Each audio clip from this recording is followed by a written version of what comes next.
So, welcome. It's great to have you on Crazy Good Turns. And I'd like to start, Steve, with a question for you because I think Goodwill Industries is interesting because it is such a well-known name. And yet, underneath that, I don't think people actually know all that Goodwill does. So, maybe we just start there. Give us an overview of what Goodwill does and maybe what people don't know about it. Well, Goodwill is the largest nonprofit workforce development organization on the continent. We provide job Workforce training. development, right there. You're away from what most people probably think about. That's right.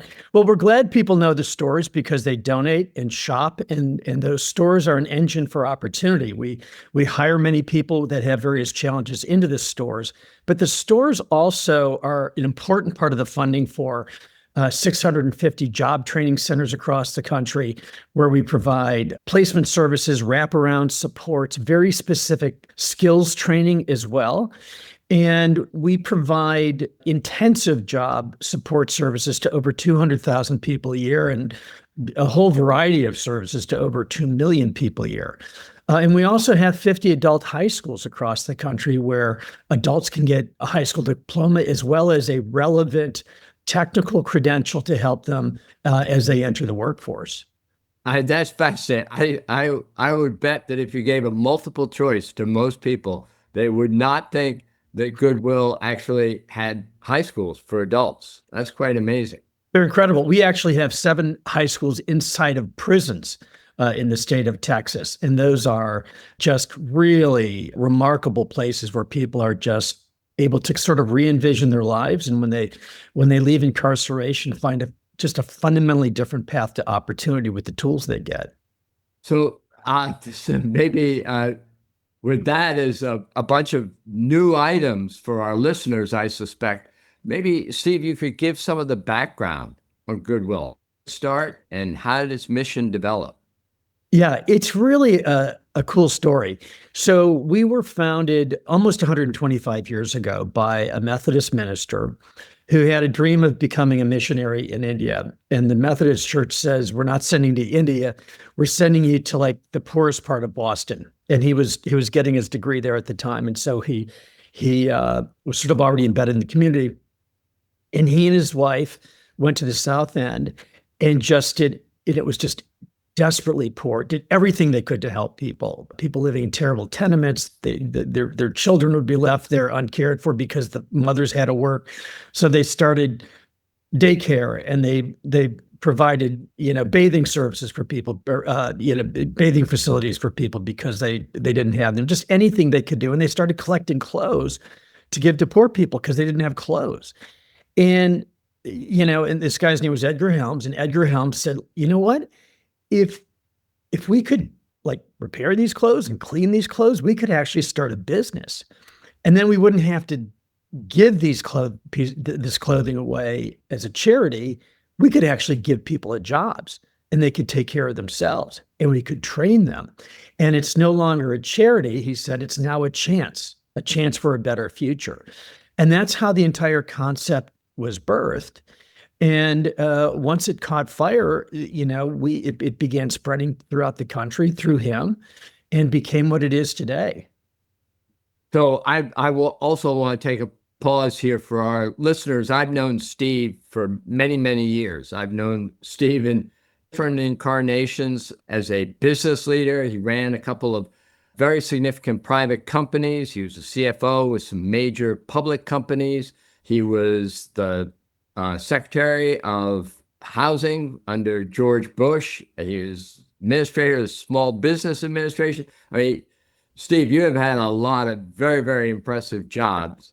When did you join Goodwill as its leader?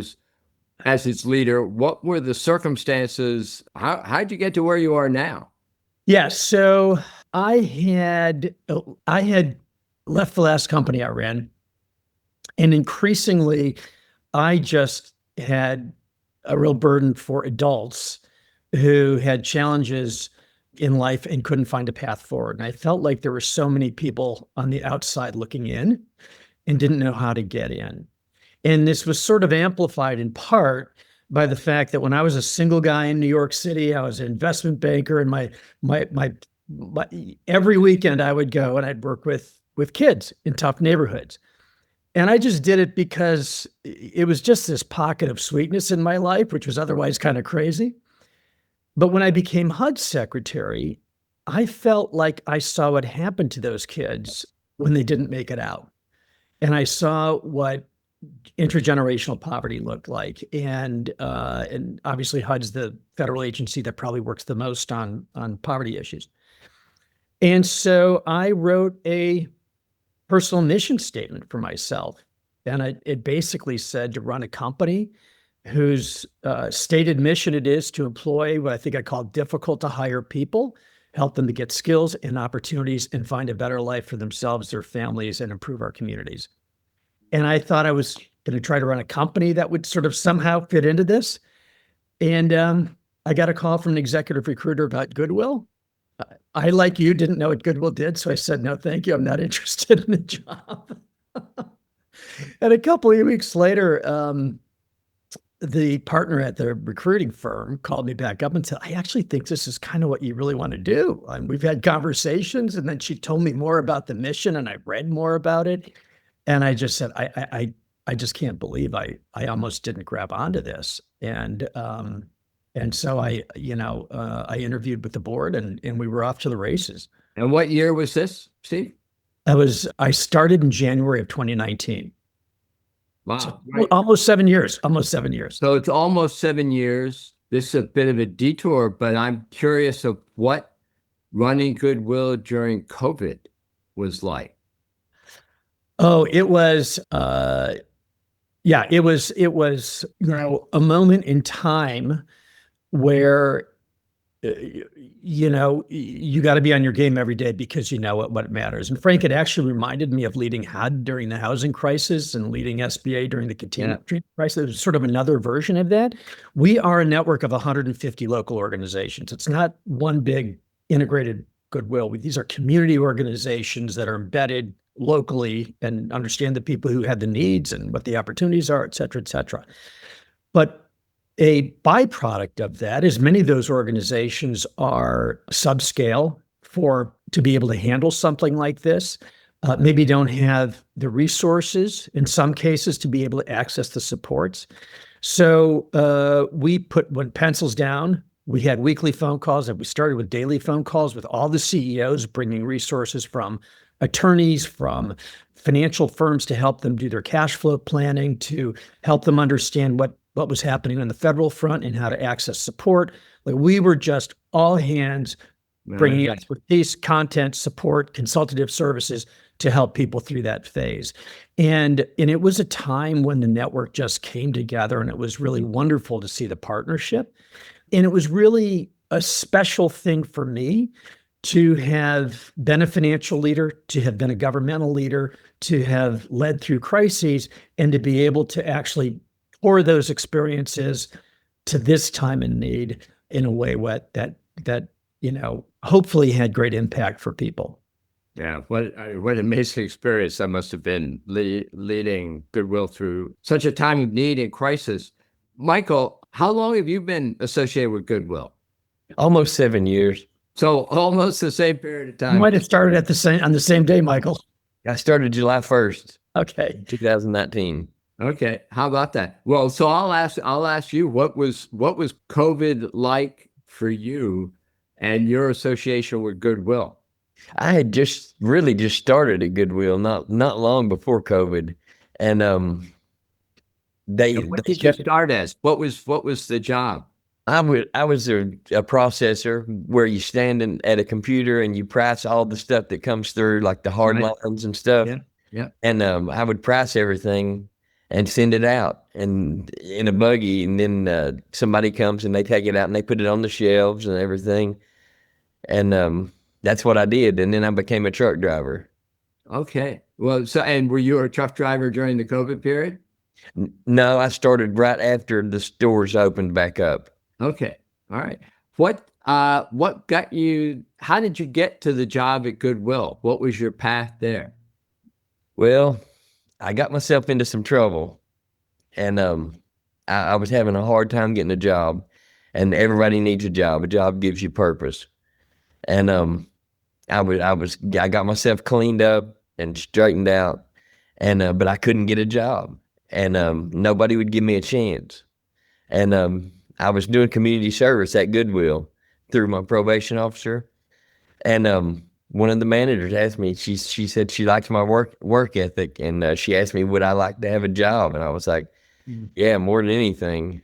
And she says she hired me, and that's been my story. 7 years later, I'm still here. And Steve, is Michael's description, is that a kind of typical route to someone in an employment at Goodwill, or how does it typically work?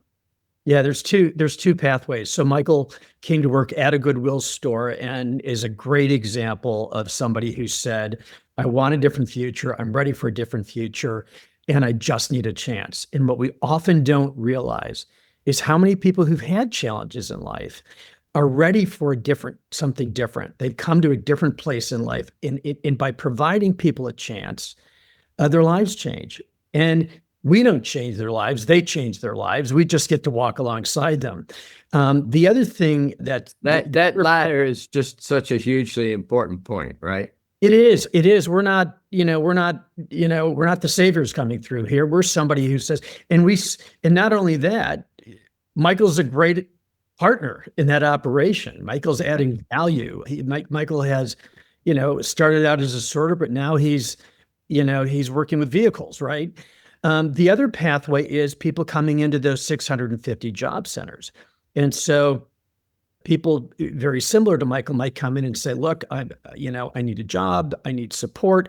They may be going into a reentry program where they get very specific support. People coming out of prison have, no money, no job, no housing, often no networks, no driver's license, in many cases. And they've been out of circulation for 5 or 10 years, possibly.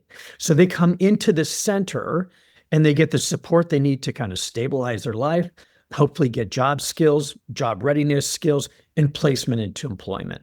And so those are two pathways that provide the same kind of support, but one is through the store and one is through a job center that ultimately would place them with another employer.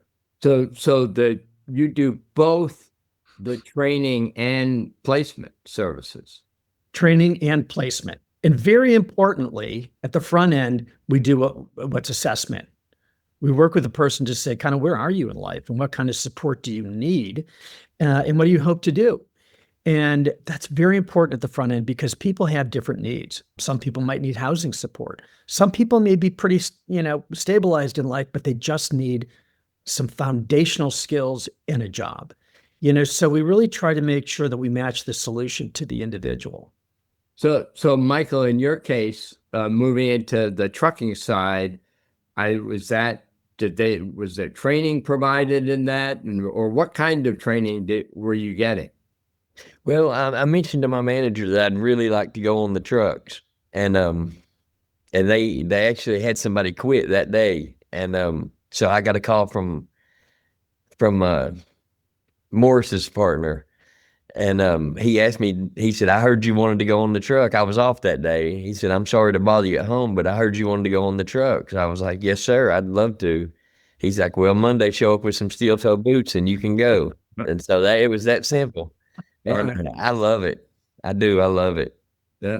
And what kind of support along the way have you gotten from your Goodwill partners and team? Anything I've ever needed, they've provided. This is a great company. I wouldn't be where I'm at without it. I may not even still be clean if Goodwill hadn't came along and helped me, gave me a job. Because like I say, a job gives you purpose. Mm-hmm. Actually, Frank, Goodwill provided Michael with a little bit more than most people. You want to tell us about that, Michael? Yeah, I actually met my wife here at Goodwill. No kidding. Yeah. No kidding. That's great. We don't promise that service to everybody. Yeah. I'll tell you that's not the first case that I've seen. Yeah, that's very cool. So Michael, what are some of the problems if if it weren't for Goodwill that you would have faced re-entering the job market? Um, well, just no one would hire me because I had a felony, drug charge, and nobody would hire me. They wouldn't give me a chance, and it was several years old, but I did have a violation on my probation from failing a drug test, and that was only like a year old, and I went to the VA hospital. And I went through their program for drug treatment. And when I got done with that program, I went into the mental health side of the program. I stayed 7 months inpatient. And when I left, they helped me get a house. 7 months. Wow. Okay. Yeah, I was inpatient for 7 months. Yeah. And when I left there, they helped me get a house to rent. And I just bought my own house, but I rented that house for years. Congratulations. Yeah, thank you. And but I was renting that house, and I wouldn't have been able to maintain that without Goodwill. And had you heard from someone else about Goodwill? What was the path that got your feet to there to begin with? I was doing community service at the Right. store. Okay. And you had chosen directed there. Yeah. You That's were pretty common, Frank, that either, other service providers, probation officers, people like that will often refer people to Goodwill. We're very connected with sort of the network of people that would provide referrals to us, and that's very common. And Steve, maybe take a step back for now the years you've been at Goodwill. What has surprised you on the positive side, and what's surprised you on the negative side? What has surprised me on the positive side is how many people care and how many people are working just so hard to advance our mission. And what continues to surprise me are the stories like Michael's. It's just because every story is different, but in some ways, many are the same in that people faced incredible challenges. They went through periods of deep difficulty, but somehow they pulled it together to find a different path forward in life. But they needed access, they needed a chance, they might have needed support. But it's constantly surprising to see what people can do. The other thing that I'm not sure if it surprised me, Frank, but it's a huge burden for me, is to see what the possibilities are, but know that we don't have capacity or networks or sort of almost a cultural willingness to take on these big problems. And the narratives in our world about what is possible for somebody who's coming out of incarceration, we see the statistics, they're pretty daunting. What is possible for people to move forward in their life, that it is possible and that it is valuable and that it is transformational. It's good for all of us. And I think what the lack of sort of, collective will and focus to get after these issues is just really, it's something I lament every day because I see we see the opportunities, but we also see where the opportunities don't connect with the individuals because they don't have access or people don't have capacity to do it. And how much of what you do is filling gaps in what the public sector is doing, or doing something entirely different, much more white space? It's both. It really is both. It's filling gaps because if you look at a typical low-wage worker or somebody coming out of incarceration, we've done these surveys, they are much more likely to want to come to a nonprofit because we welcome them in a different way. We understand them in a different way. Going over to a community college or someplace like that it's just a very different experience. It's very daunting. So we do fill a gap, especially for people with deeper needs. And our people are trained to support people with deeper needs. That's kind of what we do, and we spend a tremendous amount of time doing that. So we do fill a space that many others don't. In some cases, though, I would say there are many organizations, most are smaller like us, that do similar things very, very effectively. So it's a little bit of both, but The truth is we need more. We need more capacity. We need more locations. And the other thing that, and you didn't ask this question, but I'll say it anyway. Yeah, no. Part of the please. point is we need employers to see the possibilities in people that they don't see today, and to be willing to take a risk. We know from surveys that employers that hire people, for example, that have been incarcerated, are finding great employees and finding that that they're as good or better than their existing employees, because people are committed. They really want that job. They want to show what they can do. It's so meaningful to them. But there a lot of change needs to. There's so much untapped labor. There's a lot of change that needs to take place to connect those dots. And I guess I'm surprised at how difficult it is when the opportunity is so great. Yeah, get people seeing beyond the label.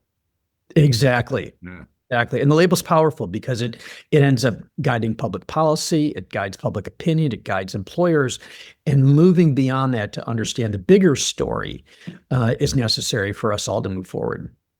So, Michael, now that you're sort of a Goodwill family with you and your wife, what would you say to our listeners that they might not understand about Goodwill and about what it does for people? Goodwill just provides employment. They provide all kinds of services to people in need. I mean, we have people who are mentally challenged. We have people who are felons that have been in prison. We have a whole list of types of people that are here, and Goodwill, it's got all kinds of programs to help you. And it sounds like it's a great community. If you met your wife there, it sounds like it's a strong community too. It really is. It's a big family. It's more than just a company. It's a family. Yeah, that is very cool. That is very cool. So we ask all of our guests one question that's the same. So I'm going to ask both Steve, you and Michael this question, because this podcast is about celebrating people who do great things for others, and I think Goodwill, and you, Steve, and you, Michael, you're doing great things for others and what you're doing. Who is it in your life who's done a crazy good turn for you? Not necessarily related to Goodwill, just somebody in your life who has done something and you go, boy, that's a crazy good thing to have done for me. Steve, I'll start with you. Well, when I worked at ServiceMaster for many years, and I don't know if you ever met Carlos Cantu along the way, but he was a CEO for a period of time, and they were hiring a new CFO. And I was a different kind of candidate. I'd never been a CFO before. I was 36, and they were a big company. He was my dad's age, he was much older than me. And he saw something in me that he wanted as a partner. And he took a risk on me, I think, in some ways. And throughout my time there, he unfortunately became ill a couple of years after I started. He was just a remarkable example of a different kind of leader. And he was sort of felt almost like talking to an uncle sometimes, although he had very high expectations. And he always believed in me and believed I could do more and threw bigger things my way and asked more of me. And it was just a great way to enter that world. And it was very meaningful to me at a time in my life where I was trying to become a different kind of leader and look for a different kind of opportunity. So I don't know that that's a crazy good term. Crazy good term. Yeah. Who said, no, I know you're not the typical candidate, but I want to bring you in. And it was a great partnership. And even as I tell the story, I think about how I would like to be more like him as a leader in many ways. Well, that's great. And Michael, how about yourself? I believe Morris Baker, the CEO for my Goodwill, for the region around here in Goodwill. And where are you, Michael? What's your region? Kingsport, Tennessee. We go all the way up to Richlands, Virginia, and down to Greenville, Tennessee. Okay. We do Bristol. We do Kingsport, Wise, Virginia, Chilhowie, Virginia. We do quite a few little cities. Yeah. And Morris, he gave me an opportunity, and he continues giving me opportunities. Like he took me to Washington, D.C. for Goodwill on the Hill. just he's made a lot of things happen for me, and I really appreciate him. That's very cool. Well, thank you to Morris. And it sounds like how was the experience of going to Washington, D.C.? It was one of the neatest things I've done. It was really cool. Yeah. Yes. Yeah. What, you spent a day talking to different senators and Congress people? Yeah. Yeah. Yeah. But I hope you made a big impact. We were there like 3 days, but we went to some classes and stuff, and then we went to see the senators and the congressmen. Wow. Yeah, it's an opportunity that we have to just highlight people like Michael and show the possibilities to people that are making decisions. And Morris is a terrific CEO. He's one of the examples of the 150 across the network. And it's great that it was a crazy good turn for Michael, but Michael, Morris also realizes that you're up to the task, that you're a great partner, and that you make us proud every day. Well, thank you. So, Steve, what do you see Goodwill Industries being 5 years from now or 10 years from now? Well, there are a couple of reflections. First of all, we're undergoing the fastest, most rapid transition of the labor force probably in our lifetimes right now. And it's honest now, right? It's not a theoretical thing. And we also know virtually from any report that low-wage workers are going to bear the brunt. They're significantly more likely to lose a job. At the same time, it's a massive opportunity for low-wage workers because you know what? It's really not that hard to train people on AI skills and how to apply them in the workplace and how to leverage them. In fact, in a lot of ways, it's a lot easier than teaching people core digital skills.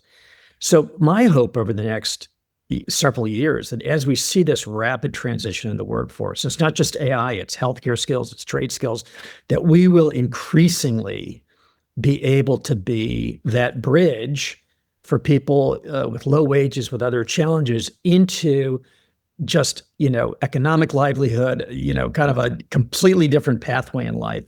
Because we believe that work is transformational. It's not just a paycheck. Michael said, it's a community. It's where we where we can develop. It's all sorts of things on a pathway to human flourishing. An important part of that is having a competitive store network. You know that better than anybody, Frank. You live with a competitor, that many competitors, and one big one. We increasingly have private sector competitors, and we have to be private sector competitors. Oh yeah, no. Most of the in-store competition we have right now is in the private sector. And they're all funded by private equity. They've got a ton of capital. They're coming after us aggressively. And we have to be better. We have to be better retailers. And we have to be more profitable retailers. If this engine that supports this incredible mission is not only going to survive, but it's going to thrive. So our driving impact in retail is completely consistent with driving impact in community. It's a very symbiotic relationship in this social enterprise.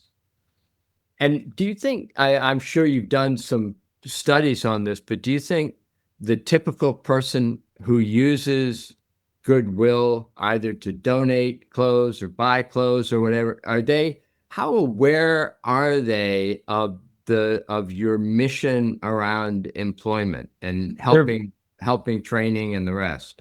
No, for the most part, they're not. And we spend a tremendous amount of time trying to change that. If you go to a typical store, you'll see all sorts of signage and information. But I think if you're Habitat for Humanity, you know Habitat because you build houses with them. If you're Feeding America, it's in your title and you know the food banks. But people's experience with us is the stores. And so helping them understand that it's more than the store, it's a different kind of hurdle. And by the way, we want them to shop and donate. We want, because that activity drives opportunity. But it's a more complicated story, and it's a little bit difficult. Many people know that we are a community organization. Many people know that we're nonprofit, although they don't all realize that. But so that is a challenge. You described your phone call and the job opportunity with Goodwill. I've read your description elsewhere as providential. Yeah. What makes you say that? Well, I'm sort of a person of faith. And I think my faith instructed me to write that mission statement I told you about. And and it instructs me to care about people in need. I think there's probably, few things in the Christian faith that are more powerful than our call to serve the poor and serve people who in need. And I just had a kind of a vision for what that meant for my life. And so for me, not even to know what Goodwill did, having written my job description effectively in that mission statement, and then having gotten a call probably 15 months later when I'd been looking and trying to figure this thing out. And it was sort of like, how did, what? And it's pretty amazing. How could this all come together in a way that is so profound? So there was just no doubt in my mind that this was going to be for me. And somehow there was no doubt in my mind that they would ask me to do it, because it just landed in such a powerful way. So this will be for both of you. For our as you're talking to our listeners, and I know they've been really engaged, and this is an inspiring story. What can they do to help? What would you say? Here's something you ought to be thinking about helping. And I'll ask that first to you, Steve. Well, first of all, continue to donate and shop, because that drives the engine. And when you donate and shop, know that people in your community, that's why we have 150 local organizations, all the funds stay in your community, right, every day. And so help us keep that engine going. There are a lot of kind of false narratives about Goodwill. We see it on clickbait. There are all kinds of false stories about it. What's an example of that? That the CEO makes millions of dollars, and that they throw your donations in the trash, and like all of these like. All right, so standard internet trash. Yeah. Standard, but it takes hold because it's so aggressive. And so if you hear those stories, or you hear that narrative locally, stop and say, actually, look harder. Because actually the work in communities is powerful. It's transformational. Millions of people get help every year, and they are in this to help change our communities. And so it's really helping. Like, it's your question about people not knowing what we do. Help us change that narrative, because it's so powerful, and we need more people to understand it. And more, maybe for those connected with companies, understanding what their company can do to connect with Goodwill.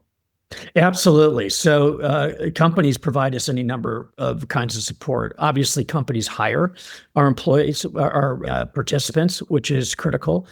Companies help us set up workforce programs, right? There are many companies, Accenture invested heavily with us and supported us not only with dollars, but people, to design and launch a program to teach people clean tech skills.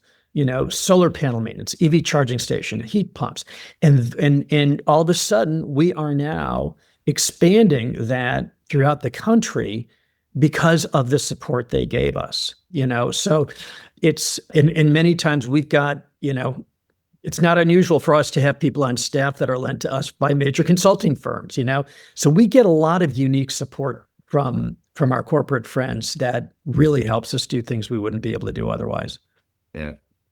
And Michael, what's your, when people see your Goodwill truck, what should they be thinking? Well, people think that we just throw a lot of stuff away, and we don't. We recycle everything. Really? Yes, we recycle everything. And I just think they need to educate themselves better on what Goodwill does. Yeah. I'm just curious, what does a typical day look like for you, Michael? Where it sounds like do you cover the whole region with your driving in your truck? Well, there's 5 trucks in my region, and we got about 8 drivers, and we go I'll have a schedule in the morning, and I'll go do my stores for the day, and somebody else will go do their stores for the day. And it just rotates around. Okay. So do you kind of keep your steady stores, so you know who the store managers are for each of those stores, and the folks? A lot of times, yeah, we kind of run the same route, but sometimes we don't. Sometimes we go to other stores, but we all know each other. Yeah. All the team leads and stuff, they know us and we know them, and we work together really well. And it sounds like you've got some pretty far-flung communities within your region. Yeah. Yeah. And is that pretty typical, Steve? You get pretty big regions. Yeah, we've got some enormous regions when, kind of out west, where the population density is low. We have some multi-state regions that are enormous, and we have some very concentrated regions in certain metro areas. Yeah. And are there areas of the country where Goodwill just hasn't shown up yet? Opportunities still to come?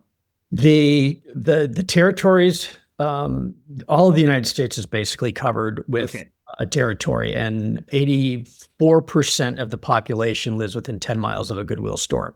So our coverage is really pretty significant. That's not to say we don't have an opportunity to penetrate markets much more effectively. We think there's a really significant opportunity for us to build more stores in many of the markets that we're already in.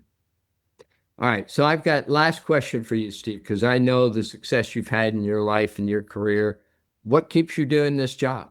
Oh my gosh. I just want to leave it all in the field. I mean, I can't imagine not being in this work somehow. And it just lives deeply inside me. I look at Michael and I want to be part of it, and I want to be part of the solution, and I want to be part of thinking creatively on how to help more people and do better work. And so, yeah, it's hard for me to think of not somehow being involved in this.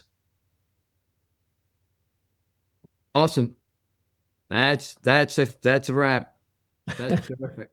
Thank you. Thank you, Steve. That was really Frank, good. Thank you, Michael.